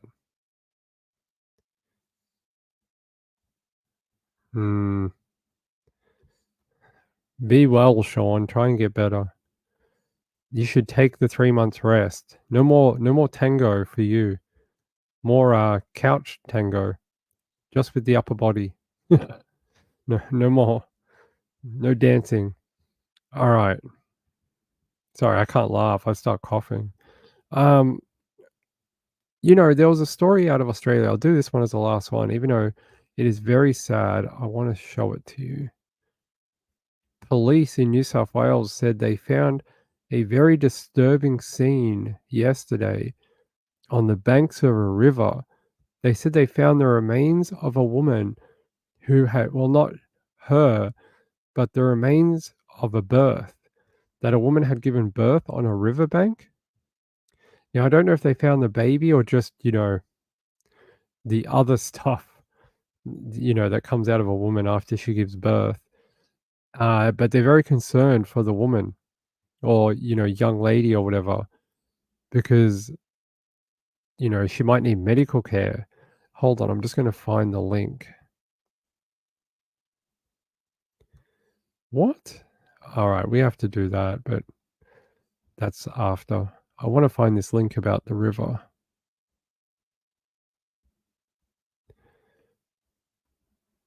All right, hold on. It's not here anymore. One moment.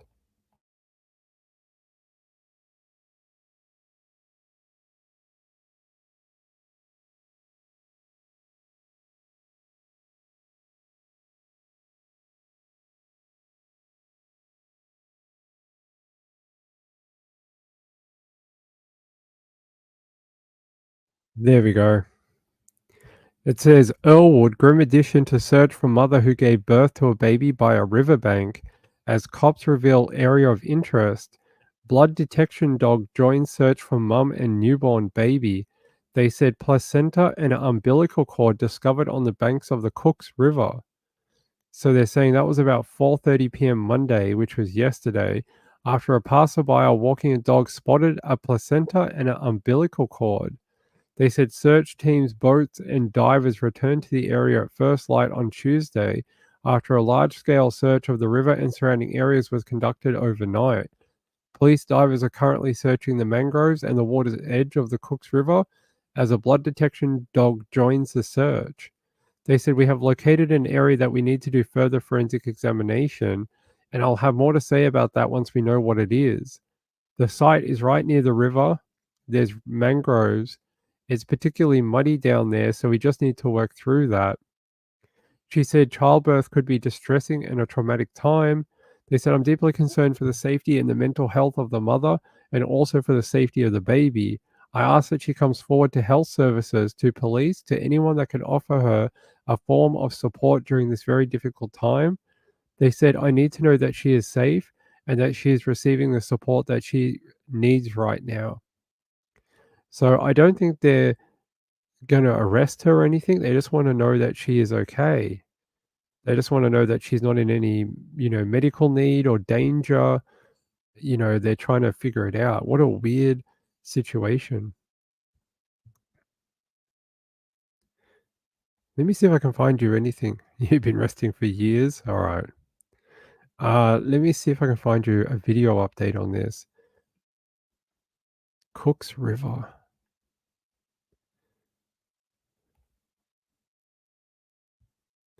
Looks like they did a update on it. Hold on.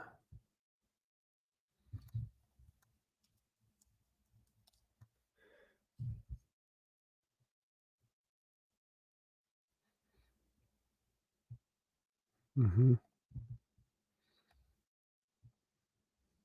We begin this morning with the desperate search for a mother and her newborn baby after a placenta and umbilical cord were found on the banks of the Cooks River in Sydney's inner west. Police launched a wide-scale search of the area last night, saying their immediate concern is for the health of the safety of the mother.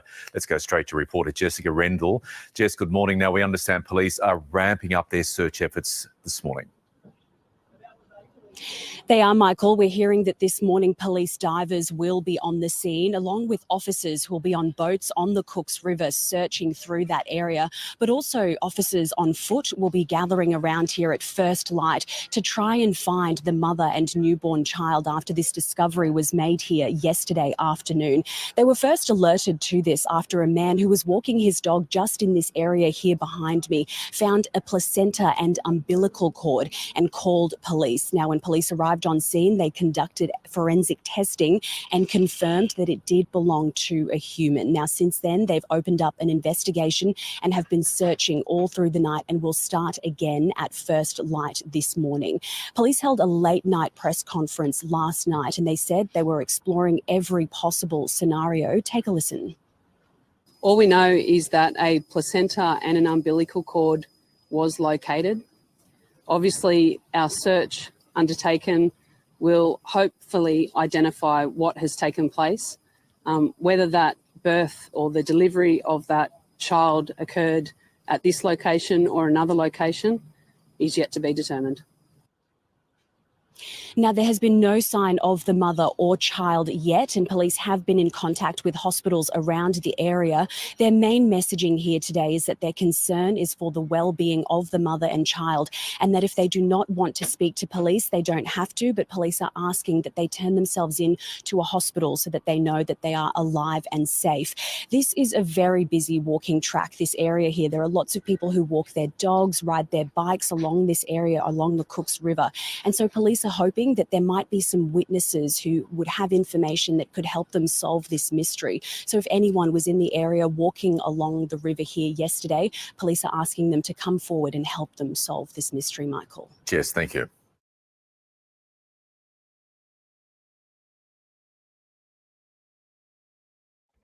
What a very weird situation. I worry it's like a teen girl, like a young lady who, for whatever reason, felt like she couldn't tell her parents. Or it happens a lot, unfortunately. It's not funny. I'm not laughing. I just mean we see it so much in true crime.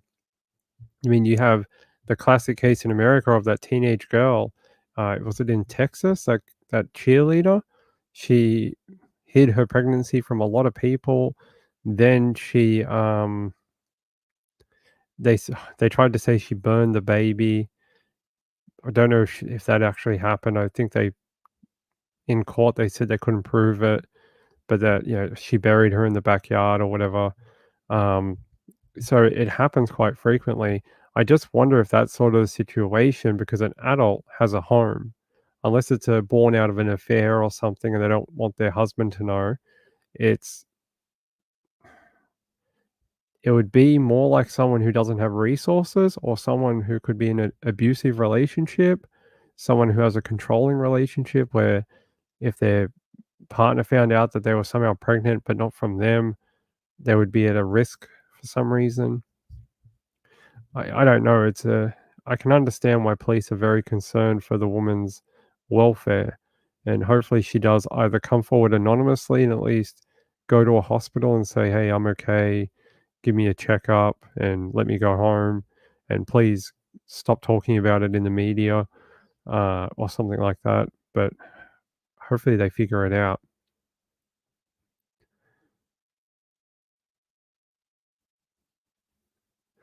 Oh, that's very kind of you. That was my... Oh. I didn't even see it because I've been away for so long and I haven't checked the the account. Oh, this is from, okay. The Thoris, thank you so much. It is very kind of you. I'm sorry I didn't get to it sooner. I haven't been on. The other one is Beth B and Sean. Beth B, that is more than generous, and she says, take care of your voice if you can. It is very nice of you. I do appreciate it. And it's been really good to see you back in the chat recently. And Sean, I appreciate your donation. Please, you get better too. We've got too many sick people. Look, Sean's sick, Reeby's sick. I had another email from someone else who got a cold as well. And then there was 2 other people at the start of the show who were quite ill as well. So don't be like Ping. Don't have the flu. You know, it's weird. I copped it, but the other person is fine. Is fine. Running around doing her own thing. No worries in the world. Not sick at all. Just me. It always be the way. I call her the carrier because it's like she always gets it from work, brings it home. She doesn't get sick, but she somehow passes it on to me. And I always cop it. Photophobia. What is photophobia? Is that like you don't like photos taken of you? I understand.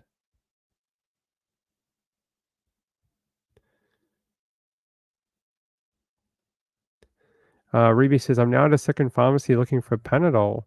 Is it hard to get in China? Thavi, I hope you feel better soon, okay? That is an awful thing. That's sort of what I've got, but it's not as bad as what you have. I couldn't breathe on Sunday night because I was so congested, and I was like, kept waking up every 30 minutes. So on Monday morning when I woke up, I was like, did I even sleep at all? I was so tired. I was like, not even sure if I slept.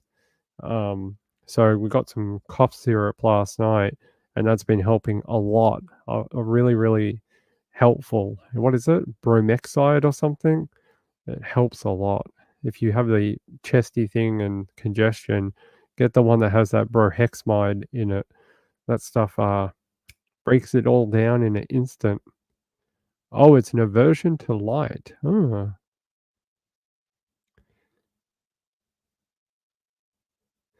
Sean said, I said there had to be something wrong with you to be here. Oh, okay. Yeah, that's probably true. Oh, Thavi, I'm sorry. Just Summer says, going to see a neuro on 30th. Yeah, I hope they figure it out for you. That doesn't sound like a lot of fun. Being aversion to light. That would make it very hard to go out during the day, but also at nighttime because there's a lot of reflectivity from street lights or cars, that type of thing. It'd be very hard. All right. If I get more information about this pregnancy on like a birth on a river, I'll let you know tomorrow. Yeah, it's very, very odd. I hope they figure it out. Hold on. About 4:30 p.m. yesterday afternoon, police were called to the water's edge of the Cooks River here in Earlwood in relation to what a passerby describes as the signs of a birth. Police attended and spoke to the passerby, and we conducted some forensic examinations, and I can confirm that a placenta and an umbilical cord of a human was located. Last night, we commenced a search of the immediate area. That search has continued this morning. We have police divers currently searching the mangroves and the water's edge of the Cooks River. We also have a blood detection dog that has just arrived.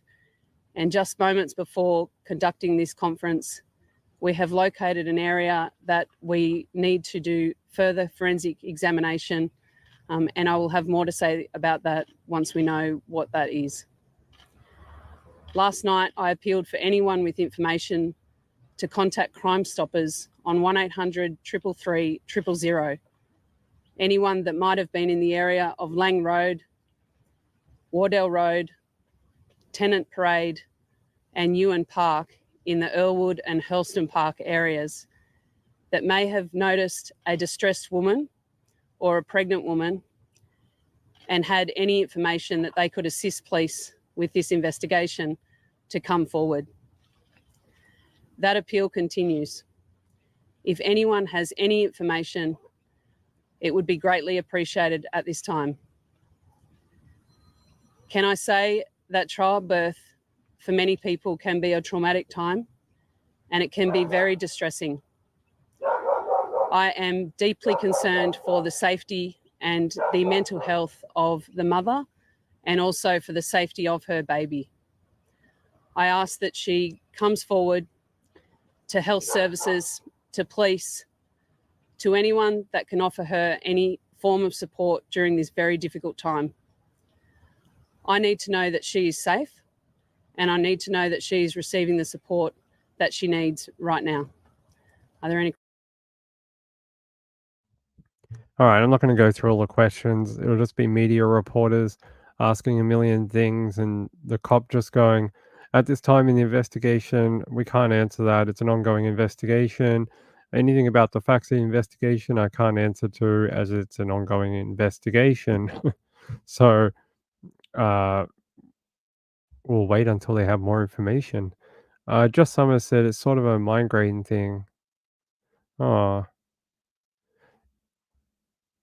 Sunglasses are your personality? That sounds like a good thing, a fun thing at least. Like 20%, but thank you. I appreciate it. I hope you get better too, Tharvy40. I do. Sean says Burwood police are a long way from Earlwood. Yeah, that is interesting. Maybe they are the local, like the local large command for search and rescue or something like that. Sometimes some of the other police stations don't have those type of departments or resources. Maybe that's what it is. Maybe this one has like a water team or something like that. Maybe they're the closest command that can do it. You'll probably find that there's several commands working in the one investigation. That tends to be how they do it. All right, let's wrap up for the night. I gone a bit longer than I was going to, almost 2 hours actually. Again, I want to thank the Thoris and Beth B. You guys are more than kind. It's very, very sweet of you both. And for today, Mr. Sean A. I really do appreciate it. It has not been my aim to take this much time off. I never want to do that, and it really killed the channel. I was looking at some of the analytics last night, and it just, the way YouTube works is, it's like you're on, what would you call it, like a treadmill, right? While you're on the treadmill, everything goes up, but as soon as you step off that treadmill, you have to start again, and that's sort of the way the analytics and stuff work with the algorithm, unfortunately. So we sort of have to start again, which really sucks after doing 300 shows in a row. But hey, such is life. Maybe Sean will know what that is from, but some of you others may not. Sienna says, dang, I didn't know Ping would be on tonight. I don't get a notification, so I'll try. Yeah, hey, it's good to see you, Sienna. Yeah, I couldn't even talk. That was the only thing. I thought about coming on just with no video, but I was even worse than what you're hearing today, and I was worse than I did that live show on Thursday. I literally sounded like some sort of broken robot. Yeah, it just sounded like a robot that could only speak in like syllables. It was really bad. But yeah, today's literally the first day. I was sitting here yesterday in this chair watching some Big Bang Theory, and I was almost hallucinating from like the fever and stuff and all the medication, like everything. I was like, wow, did I take any LSD today? What the hell? It was pretty wild. But today's feeling a little bit better. I'll post a news video. Oh, that's a good idea. Yeah, we could do like a police update. That's a good idea. Thank you. I have done that in the past. I've done live streams for updates. like they've done police ones, and I put it on, and I haven't been on at all. So, yeah, that is a good idea. Yeah, yeah, I hope everyone gets better, and I hope none of you were affected by the tornadoes over the last couple of days. They were bonkers. Have you guys seen that footage from the gas station in Texas where people ran into the gas station and then the tornado hit? Wow, it's just you just see the power of thunderstorms and tornadoes. Like it looked like something out of Twister. Like they run into this gas station, and all of a sudden there's no more gas station. It just explodes like an atomic bomb. Really, just really brutal. I was gonna see if I had one thing to show you before we left. Let's see if I can find one. Yeah, it's not a good one. There was a whole bunch. If you were out near Missouri yesterday, there was a great little tornado. It just unfortunately went over a house and destroyed a home. Let me see if I can find it. Oh, I guess I can just show you this one. This was the one from Missouri yesterday. Started off as a tiny little rope tornado, and it kept going down, touching the ground. It'd be down for a little bit, then it would sort of rope out, and then it would come down again and make another sort of ropey tornado. And then it started making more of a larger cone-shaped tornado here, and then it roped out again. It didn't last very long, but it did hit a home at one point, unfortunately. So it's sad to hear that that person's home was very severely damaged. Yes, the only reason I went late tonight is because Trish emailed me letting me know that she wasn't coming on today at all. So she was having the night off. Optical and auditory auras. Ah, that's interesting. It's like free drugs, Tharvy. You don't have to pay for LSD anymore. You don't even need a dealer. You just get it for free. You've got to look at it with the glass half full, not half empty. All right. Hey, I love you all. Thank you so much. Thanks for all the kind support. Everyone's been really nice, even though I was very, very stressed out about having to take so much time off. But I will be back. Can I show you the gas station? All right, fine. Before we leave, I'll show you the gas station one. Where is it? If I can find it. Where is it? Da, da, da. Let me see if I can actually find it first.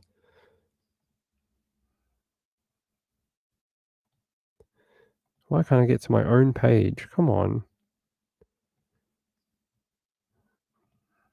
There we go.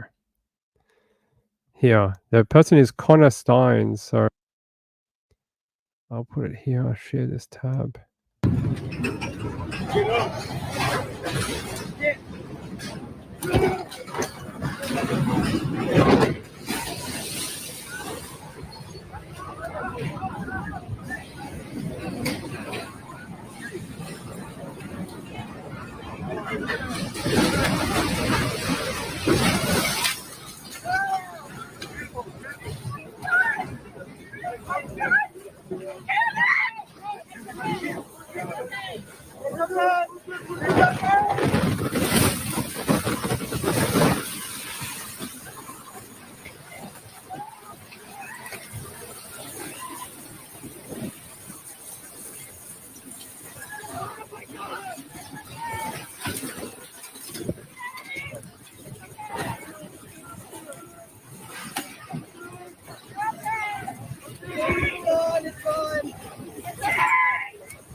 Yeah, didn't it look like something literally out of the movie Twister when they're in that mechanics area and they have to go under the pit thing in the mechanics? Very similar. Reminds me of the same thing. From what I understand, everyone's okay. I don't think anyone was injured. I think everyone made it out. If I'm wrong about that, I'm sorry. I just thought I read an update on that guy's page saying they were okay. But yeah, pretty violent video. You see that bit of wind blowing the doors and you're like, wow, look at the power of Mother Nature. And then all of a sudden you get the second bit that just blows everything away. It's pretty crazy. Shouldn't have been. I can see it on the panel here, as can everyone else. I can see it within my dashboard. So you guys can't see it? Yeah, I can play it again. I just won't turn it up as loud. I don't want to get copyright struck either. But what I'll do is I'll give out the person's Twitter. So like, if you want to watch it again, you go to their Twitter and go watch it because they deserve the views or whatever.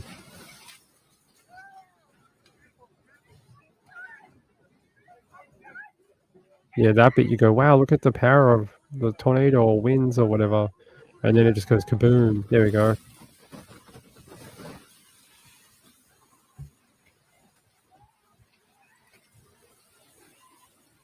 All right, let me go here.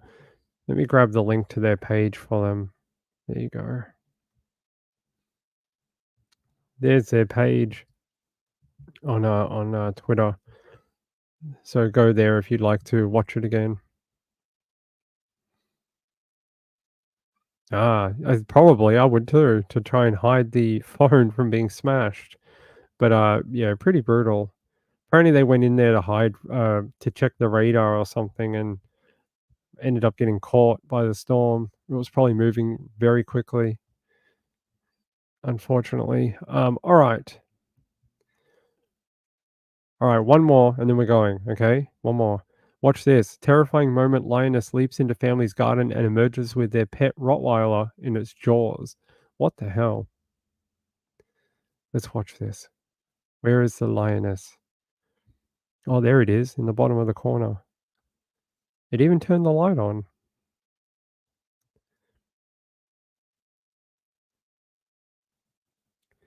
Whoop, there it goes. It's like, what kind of food is in this supermarket?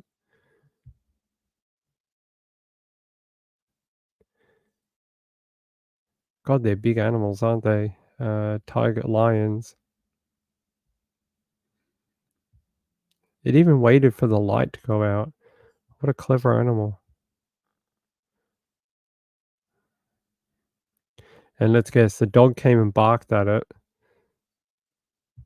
And then it was like, sure, I want dog for dinner.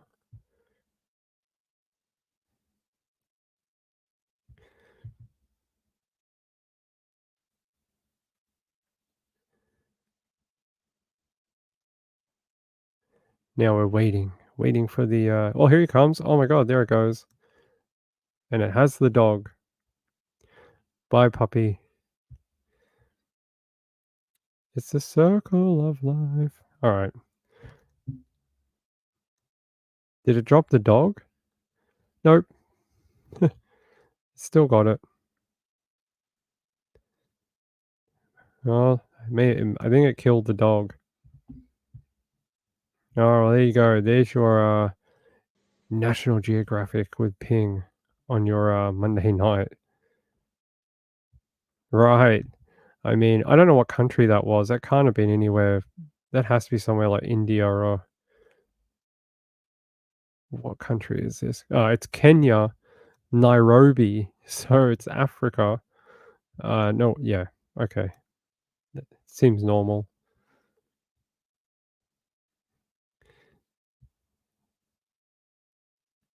I would love to see you wrestle with that cat and see who would win.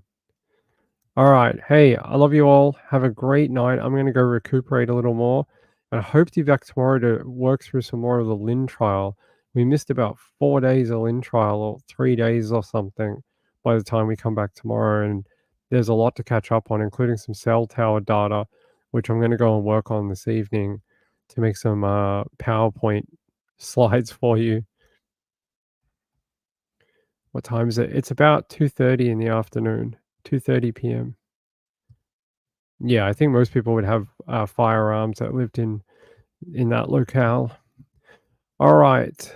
Hey, thank you so much. I really do appreciate all the support, all the kind words, all the new subs. I've had a whole bunch of new subs at one point while I was gone. It is very, very appreciated.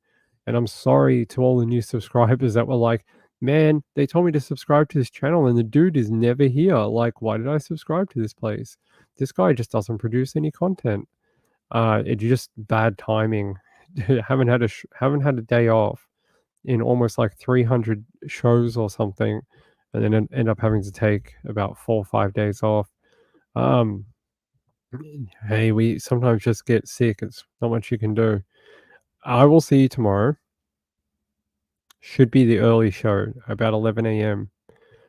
You too, Sean. You get better as well. And yeah, we'll be back tomorrow. Good night, everyone. I don't have an ending video. I've actually got to make it, which I haven't in the last few days. I'm sorry. I'll be honest. I've just done nothing, and I'll make a new one overnight tonight for us. Yeah. All right. Hey, peace out. Be well, everyone. Bye bye. And I'll see you tomorrow for 9 p.m. Nights with Ping. Peace out. Bye.